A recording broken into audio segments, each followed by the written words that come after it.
নমস্কার। পৃথিবীর সমস্ত মা সম্প্রদায়কে শ্রদ্ধা এবং প্রণাম জানিয়ে আজকে মায়েদের উপর কিছু কথা বলবো, যেটা আমাদের সমাজের অত্যন্ত প্রয়োজনীয়। আজকে মাদার্স ডে, কয়েকদিন পর হবে ফাদার্স ডে, হাগ ডে, কত কি ডে একটার পর একটা ভারতবর্ষের প্রত্যেকটা নাগরিক পালন করতে চলেছে, কিন্তু সেগুলো কি আমাদের জন্য কার্যকরী? এটাকে আমরা বুঝে থেকে যে কই আমাদের তো হাত ডে, পা ডে, পেট ডে, চোখ ডে, এইসব ডেগুলো নেই তো। তাহলে মাদার্স ডে থাকবে কেন? আমার শরীরের অর্গানের থেকে মা পৃথক কোথায়, কবে থেকে হলো? পৃথিবীর যদি সবচেয়ে ক্ষুদ্রতম কোনো সম্পর্কের শব্দ হয়, সেই শব্দটা হচ্ছে মা। এর থেকে ছোট শব্দ কিছু নেই যেখানে থেকে কোনো সম্পর্ককে নির্দেশ করে। আর পৃথিবীর দায়িত্বশীল যদি কোনো সম্পর্ক হয়ে থাকে, সেটাই হচ্ছে মা। মায়ের সাথে শরীরের কম্পেয়ার করা যেতে পারে। আমার শরীরের, আমার জীবনের হাতের যেমন গুরুত্ব, চোখের যেমন গুরুত্ব, জিভের যেমন গুরুত্ব, পেটের তেমন গুরুত্ব, ঠিক মায়ের গুরুত্ব ততখানি। তাহলে তাকে কেবল একটা মাত্র দিনে শ্রদ্ধা জানাবো, এটা কি করে সম্ভব? কেন বিদেশিরা এরকম ফাদার্স ডে, মাদার্স ডে পালন করতো? তার কারণ বিদেশে ফ্যামিলি কনসেপ্টটা ছিল না, এখনো যদিও নেই। তারা বাচ্চা জন্ম দেওয়ার পর বাচ্চাকে লালন পালন করার জন্য অন্য কারোর কাছে দিত। তাই দেখতে পাবেন বিভিন্ন জায়গায় ফাদার্স, মাদার্স টার্মগুলোকে ইউজ করা হয়। আর বছরের একটা বা দুটো দিনে তারা গিয়ে বাচ্চার সাথে যোগাযোগ করত। সেই দিনগুলোই তাদের স্পেশাল দিন থাকতো, যে বায়োলজিক্যাল ফাদার্স মাদার্স বাচ্চাদের সাথে এসে কিছুক্ষণ টাইম স্পেন্ড করবে। আমাদের তো তা নয়, আমরা তো পরিবার কেন্দ্রিক জীবন। আমাদের প্রত্যেকটা পরিবার আমাদের জীবনের সাথে সম্পর্কিত। তাহলে এই সংস্কৃতিতে বিদেশি সংস্কার যদি ঢুকে যায়, তাহলে কি করে সম্ভব? আর এর পরিণতিতেই আজকে ভারতবর্ষের প্রত্যেকটা পরিবার ভেঙে যাচ্ছে। ম্যাক্সিমাম মা আজকে লাঞ্ছিত, বঞ্চিত। কোনো মা কখনো ইচ্ছাকৃতভাবে কুসন্তান জন্ম দেয় না, আর সন্তান জন্ম পাওয়ার পর বাজে হয়ে যায় না। কিন্তু কখনো কখনো দেখা যায় মায়ের এত ইমোশনালি তার বাচ্চাকে মানুষ করতে যায়, আর ওই ইমোশনাল বহিঃপ্রকাশ বা ইম্প্যাক্ট অনেকটা নেগেটিভ হয়ে যায়। দু একটা এই উদাহরণ দিলে আমরা বুঝতে পারবো। সন্তানকে যখন মা স্কুলে পাঠায়, সে তার আবেগময় মন দিয়ে তাকে সুন্দর টিফিন দিল, আর সঙ্গে মা সন্তানকে বলে দিল টিফিনটা কিন্তু খেয়ে নিও, কাউকে দিও না।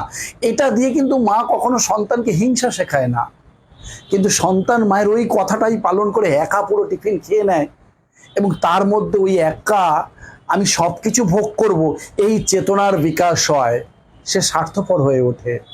মা দেখবেন বাচ্চার জুতো পরিয়ে দিচ্ছে, মোজা পরিয়ে দিচ্ছে, ব্যাগ নিচ্ছে, জল গুছিয়ে দিচ্ছে, সমস্ত দায়িত্ব নিয়ে কাজগুলো করছে। কারণ বাচ্চাকে যত কমফোর্ট জোনে মা রাখতে পারে, মায়ের ভেতর তত শান্ত, স্নিগ্ধ হয়ে যায়। করুণাময়ী মা তো।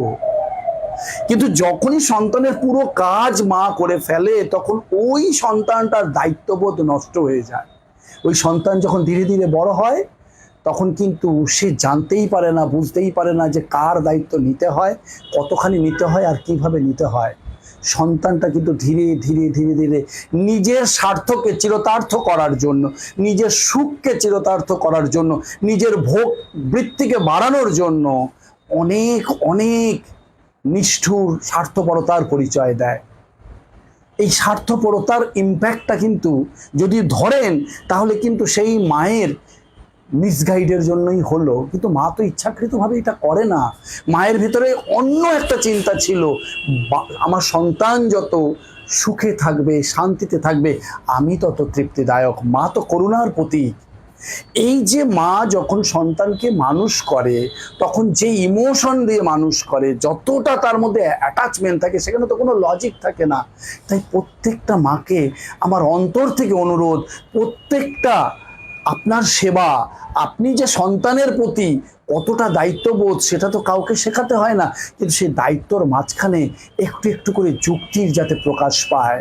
আপনি সন্তানের হাত ধরে সন্তানকে কাজ শেখান, সন্তানকে দায়িত্ববোধ শেখান, সন্তানের হৃদয় প্রীতি বাড়ানোর জন্য কিছু অ্যাক্টিভিটি করান, তাহলেই সন্তান দেখবেন আগামী দিনে আপনাকে শ্রদ্ধা করবে, ভালোবাসবে। আমাদের ভারতীয় সংস্কৃতিতে আছে না, মাতৃদেব ভব, পিতৃদেব ভব, অতিথি দেব ভব, আচার্য দেব ভব। আজকে হারিয়ে গেছে। আজকে মারা নিজেদের মনকে প্রশ্ন করুন না, আপনার সন্তান সারা বছরে কবার আপনাকে প্রণাম করে? কবার বাড়ি থেকে বেরোনোর সময় আপনাকে বলে মা বেরিয়ে আস, মা আমি আসছি, তোমার মুখ দেখে না গেলে আমার ভালো লাগে না? কবার বলে? সন্তান যখন আপনার সাথে কথা বলছে দেখবেন সেই কথার পিছনে কোনো উদ্দেশ্য রয়েছে। আপনি নিজেও বুঝতে পারছেন আমার সন্তান কেন এত মিষ্টি মিষ্টি কথা বলছে, নিশ্চয়ই আমাকে দিয়ে কিছু করিয়ে নেবে। এটা আমার দীর্ঘদিন কাউন্সিলিংয়ের এক্সপিরিয়েন্সটা আপনাদের বলছি, কারোরই ভুল নয়। সন্তান জন্মগতভাবে বাজে হয় না, মাও সন্তানকে ইচ্ছাকৃতভাবে বাজে তৈরি করে না।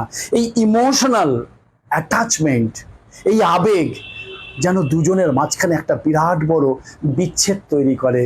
তাই আগে আমাদের যৌথ পরিবার ছিল, এখন নিউক্লিয়ার পরিবার হয়ে গেছে। আজকের দিনে ইন্ডিভিজুয়ালি ব্যক্তি হয়ে গেছে।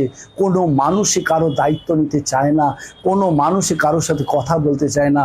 মানুষ আস্তে আস্তে ধীরে ধীরে পদার্থের উপর নির্ভরশীল হয়ে পড়েছিল, যেটা কোনো এক সময় অ্যারিস্টটল বলেছিল। আমরা নেপোলিয়ন বোনাপার্টের একটা বিখ্যাত কথা আছে না, তুমি যদি আমায় একটা শিক্ষিত মা দিতে পারো, আমি তোমায় একটা শিক্ষিত জাতি দিতে পারি। কেন বলেছিল? তার একটাই কারণ, মা এমন একটা দায়িত্বশীল ওয়ার্ড, মা এমন একটা আবেগপ্রবণ ওয়ার্ড, মা এমন একটা ব্যক্তিত্ব, যে ব্যক্তিত্বের সাহায্যে যে কোনো সাধারণ সন্তানকে অসাধারণ জায়গায় একমাত্র মা নিয়ে যেতে পারে।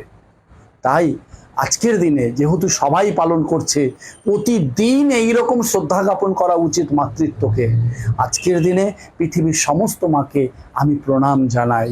সব মা সবাই যাতে সবার কাছে শ্রদ্ধার যোগ্য হয়ে ওঠে, এইরকম একটা সমাজ তৈরি করার প্রয়োজন। আর এই সমাজ তৈরি করতে গেলে যেমন মাকেও খুব লজিক্যাল এগোতে হবে, সন্তানকেও মায়ের প্রতি দায়িত্বশীল হতে হবে।